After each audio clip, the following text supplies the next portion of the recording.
I never thought a single morning could change everything, but 7:42 a.m. on a Thursday proved me wrong. I walked into the office, coffee in one hand, my laptop bag in the other, expecting the usual wave of hellos and nods. Instead, I was met with the kind of silence that carries a warning. My assistant, Jen, looked at me like she was about to deliver news from the end of the world. "Morning, Marcus," she said carefully, avoiding eye contact. Something was off. I set my coffee down and asked, "What's wrong?" She hesitated. Then finally, with a trembling hand, she slid a letter across the desk. My name was on it. Official company letterhead. I opened it. My heart sank. It wasn't a resignation notice. It wasn't a disciplinary warning. It was worse. A 40% salary cut. Effective immediately. 40%. Just like that. They thought I would notice. They thought I'd grin, nod, and accept it like a good soldier. I felt my blood boil, but I stayed calm. I smiled politely. "Thanks for letting me know," I said. Jen nodded nervously and walked away. I stayed at my desk, staring at the letter. I could feel the eyes of my colleagues on me, curious, judgmental, whispering. Everyone in the office knew what a 40% cut meant. Management had deemed my work less valuable overnight. The audacity made me laugh quietly. Because here's the thing they didn't know. I knew exactly what I was worth. And I also knew something else, something they would never see coming. 3 months earlier, I had started laying the groundwork for my own consulting firm.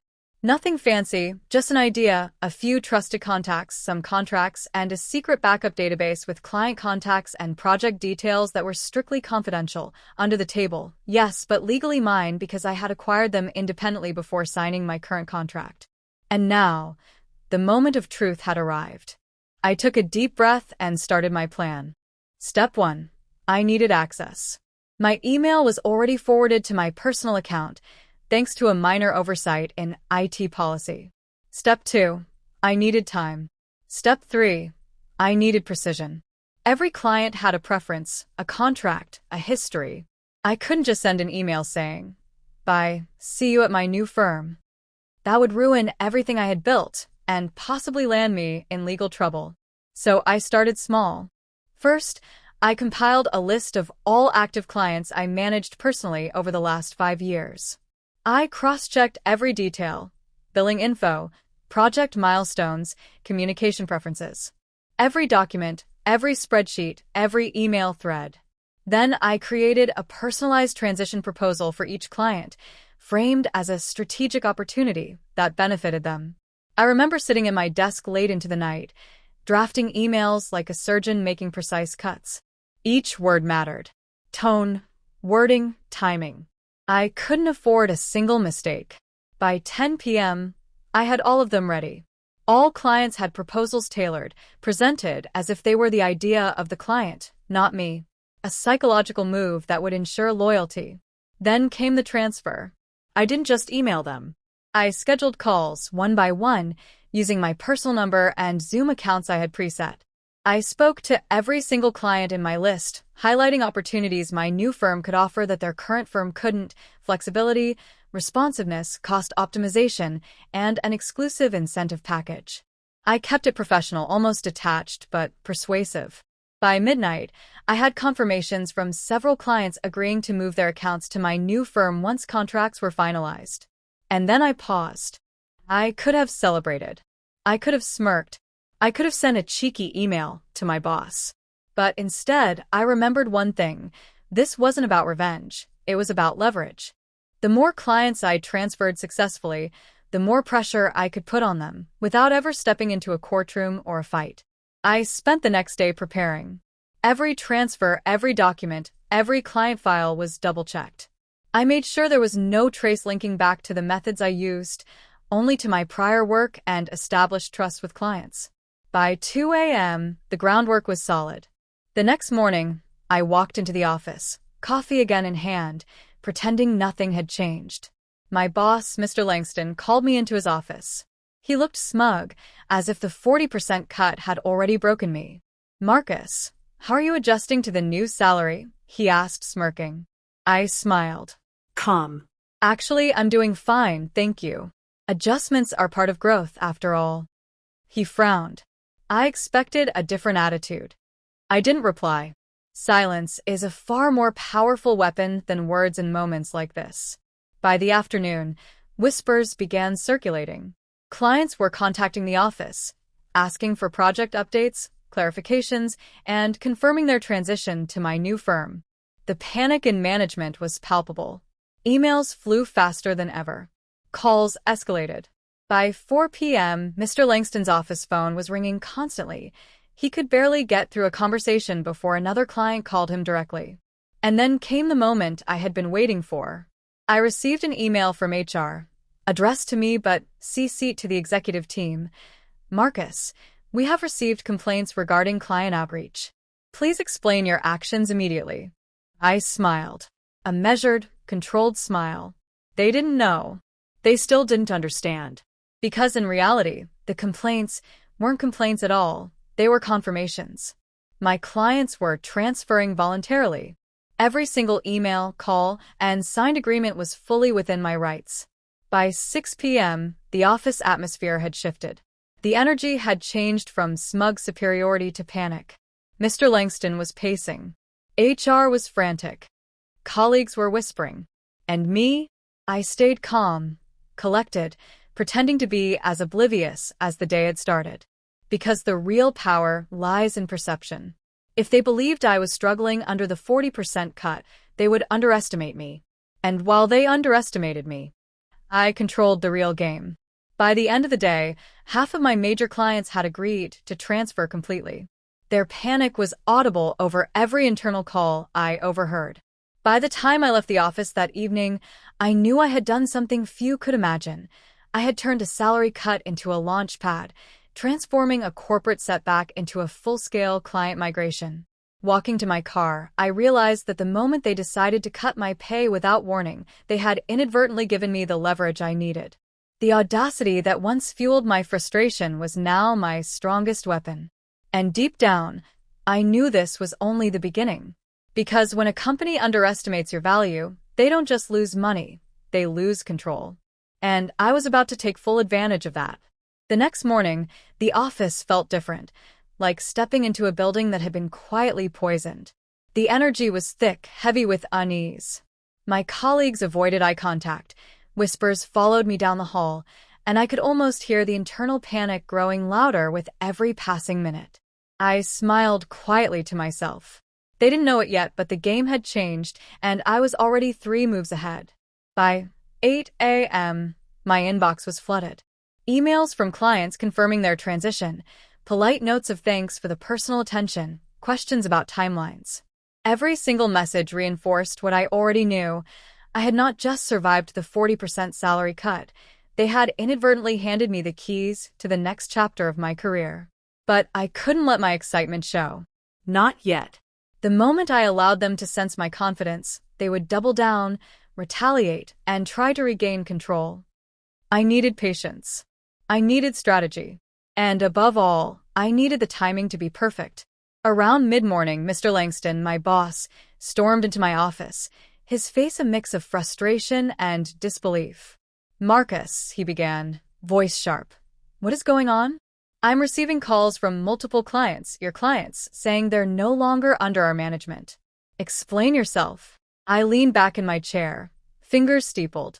Calm. "I'm not sure I understand, sir. Are these client decisions not their prerogative?"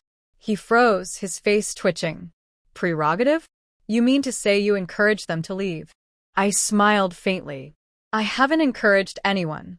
I merely offered guidance, answered questions, and outlined the options available to them. They made their own decisions." He stared at me like I was some kind of magician who had conjured a storm. This is sabotage." No, irreversible. "This is simply the market at work. Clients want the best service. They vote with their trust and their dollars." He gaped, speechless. And in that moment, I knew the first wave of panic had truly begun. By noon, the ripple effect hit the rest of the management team. My client's departure triggered internal alerts, automatic escalations, and a flurry of meetings. I watched from my desk as the chaos unfolded. HR scrambling to draft official notices, finance calculating revenue loss, and executives frantically trying to convince clients to stay. But the reality was simple. They couldn't. The trust had already shifted. Meanwhile, I began laying the groundwork for the next phase. My new firm was ready, but it was time to start activating it fully. The clients who had signed preliminary agreements now needed onboarding, seamless communication channels, and project continuity. I delegated tasks to my small team of trusted associates, ensuring every transition was smooth, professional, and completely confidential until contracts were finalized. That evening, after hours of back-to-back calls, emails, and Zoom meetings, I sat back and reflected. What had started as a punitive 40% salary cut had turned into a launchpad for my firm, a test of my strategy, and a demonstration of my resilience. Yet the real challenge had just begun. Because word travels fast in corporate America. And once the executive team realized the scale of client migration, they would seek retribution. Not just against me, but against anyone associated with me, anyone who had inadvertently assisted, and anyone who had shared information, even unintentionally. That's when I realized I needed a firewall, not digital but political. A buffer to protect my new venture, my clients, and myself. The following week, the CEO called an emergency meeting. I wasn't invited, but the whispers were enough. According to multiple sources, he was furious, pacing the executive suite, demanding answers, questioning staff, and threatening anyone who would listen. And then came the unexpected. Several senior managers began quietly approaching me, one by one, under the guise of consultation or guidance. They weren't there to reprimand me. They were there to understand how I had accomplished what they deemed impossible.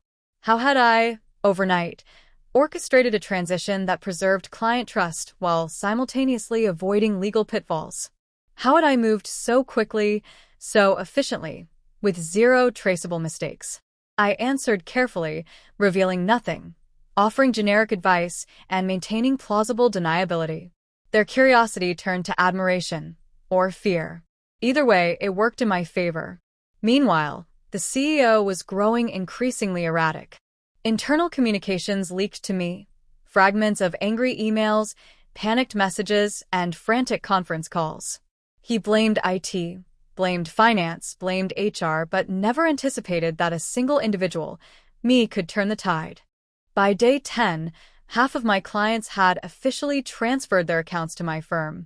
My new team was fully operational, the systems integrated, and every client received a personalized transition plan that ensured zero disruption. It was perfect, seamless, and irreversible. But the best part? The chaos at my former company had escalated to a point where even minor internal errors were amplified. Missed deadlines, mismanaged projects, and escalating client complaints made their remaining clients question loyalty.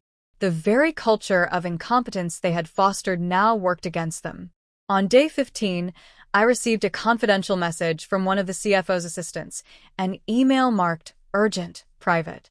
It read simply, "Marcus, the CEO is demanding a meeting with you. You're the only person who can fix this before legal action is considered." I stared at the screen, a wry smile forming. They wanted me to step back into the very office that had tried to humiliate and punish me. They were desperate, and desperation is a far more useful tool than anger. I drafted my reply carefully. I'm available to discuss potential resolutions on neutral ground. Please advise a location and time. The assistant responded immediately, clearly nervous. 30 minutes. A nearby cafe, outside company property. I looked around my office at my team, focused, efficient, loyal. I realized then something important. The 40% cut had been more than an insult. It had been an invitation. An invitation to take control, to pivot, and to demonstrate that no one could underestimate my value without consequences. By the time I walked out of the office for that meeting, I knew something crucial. This wasn't just about clients or money. This was about leverage, strategy, and ensuring that anyone who underestimated me would pay attention next time. Because in corporate America, power isn't given. It's earned, seized, and sometimes reclaimed in the quiet hours when no one is watching. And tonight, as I sipped my coffee across from the assistant, I realized the real game, the one that would determine my ultimate victory, was just beginning. The cafe was quiet, a soft hum of background music and muted conversations filling the space. The assistant slid into the seat across from me, visibly nervous, wringing his hands. I studied him carefully. He was clearly a messenger, a pawn, carrying the CEO's desperation like a letter from a battlefield. "Marcus," he began, voice low. "He wants a meeting. Wants to negotiate." I leaned back, letting the silence stretch. Negotiation. The word tasted like irony. After everything they had done, after the 40% salary cut, the humiliation, the attempt to undermine me, now he wanted to negotiate. "All right," I said finally, calm and deliberate. "Arrange it." The next day, I walked into a neutral office building downtown, my laptop bag slung over my shoulder, my mind sharp. The CEO was already there, pacing. He froze when he saw me, a flash of recognition and fear crossing his face. Gone was the smug, untouchable executive, replaced by a man suddenly aware that the rules of the game had changed. He didn't even try to smile. "Marcus, we need to talk." I nodded slowly. "Yes, we do." The conversation began cautiously. He tried to use charm, excuses, even guilt. He reminded me of my loyalty over the years, hinted at opportunities one would regret leaving, and tried to appeal to professionalism. But I wasn't swayed. I was beyond anger or resentment now. My focus was strategy. "I'm listening," I said carefully. "But understand this. I'm not here to discuss what I've already done. I'm here to determine how we move forward on my terms." The CEO's eyes widened slightly. That phrase, "on my terms," was a warning. He knew I had leverage, and leverage is the most dangerous thing an underestimated employee can hold. I outlined the facts. Client transitions completed, contracts signed, revenue impacts quantified, and operational disruptions inevitable if his firm attempted to interfere. Every word was precise, every number verifiable. I presented the data calmly, as if reporting on a third-party event, not as the orchestrator. He swallowed hard. You're being unreasonable." I smiled faintly. No. "I'm being rational. You made a choice. You cut my pay, undervalued my work, and tried to force me into compliance with your selfish decisions. The result? You lost control. You created a situation that you cannot fix without my cooperation." He ran a hand through his hair, pacing. The desperation in his eyes was palpable. For the first time, I realized just how fragile his power was, not because of anyone else, but because of me. One person. Calm. Calculated. Patient. After 2 hours of negotiations, threats thinly veiled as demands, and multiple attempts to manipulate, he finally leaned back, defeated. "All right," he muttered. "What do you want?" I paused. I could have demanded monetary compensation, forced him into a public apology, or taken further steps to humiliate him. But that wasn't my goal. My goal had always been strategic dominance, not petty revenge. "I want 3 things," I said slowly, letting each word land. First, a non-compete clause in writing confirming my right to operate my firm and retain my clients. Second, your full acknowledgement that these client transitions were lawful and fully within my rights. Third, your commitment that no employee of your firm interferes with my operations going forward. He nodded, grimacing. Fine. Done. Anything else? No. Irreversible. That's all. You've already lost more than you realize. Walking out of that building, the afternoon sun striking my face, I felt a sense of calm satisfaction. The war was over. I hadn't just survived a salary cut. I had turned it into a strategic advantage, reshaped the client landscape, and emerged with complete control over my new firm. Over the following weeks, the industry buzzed. Clients whispered about my firm's meteoric rise, impressed by the smooth transition, personal attention, and professionalism. My former company struggled to regain lost revenue, staff morale plummeted, and executive leadership faced internal scrutiny for their mismanagement. Every move I made was calculated, every step precise. I avoided unnecessary conflict, focused on building, and let the results speak for themselves. Word of mouth, industry referrals, and my proven track record turned initial client migration into a full-scale growth engine for my new firm. By month 3, my team had doubled in size, with new hires attracted by our reputation for integrity and client focus. Our client roster expanded beyond the initial migrations, capturing new opportunities in the market that my former firm could no longer compete for effectively. I often thought back to that fateful morning, the letter on my desk, the 40% cut that was supposed to crush me. Instead, it had been the catalyst. The insult became the ignition. The humiliation transformed into leverage. And the company that thought they could control me realized too late that I had become unstoppable. Success wasn't just about money or clients. It was about reclaiming power in a system designed to suppress it. Every board meeting I attended, every contract I signed, every new client call reminded me that the path to victory doesn't always require confrontation. It requires preparation, patience, and the foresight to act when others are blind to opportunity. By the end of the year, my former company had lost nearly 60% of the accounts I had previously managed. The CEO was still at the helm, but his authority was undermined, his confidence shattered, and his employees wary. I watched from the outside, occasionally smiling as industry news highlighted my firm's growth and their struggles to retain clients. One evening, as I closed my laptop after a long day of client meetings, I realized something crucial. The power of leverage, strategy, and timing was far more effective than any act of revenge born from anger. The 40% cut, meant to punish me, had instead reinforced a simple truth. I had the skills, the insight, and the patience to turn setbacks into unstoppable momentum. And in that moment, I felt something I hadn't in a long time: complete control over my destiny. Because in the end, true victory isn't measured by the damage you inflict on others. It's measured by the opportunities you create for yourself, the respect you earn, and the empire you quietly build while everyone else is too busy underestimating you. As I looked out the window at the city skyline, I smiled. They had tried to cut me down, but I had grown taller, stronger, and smarter.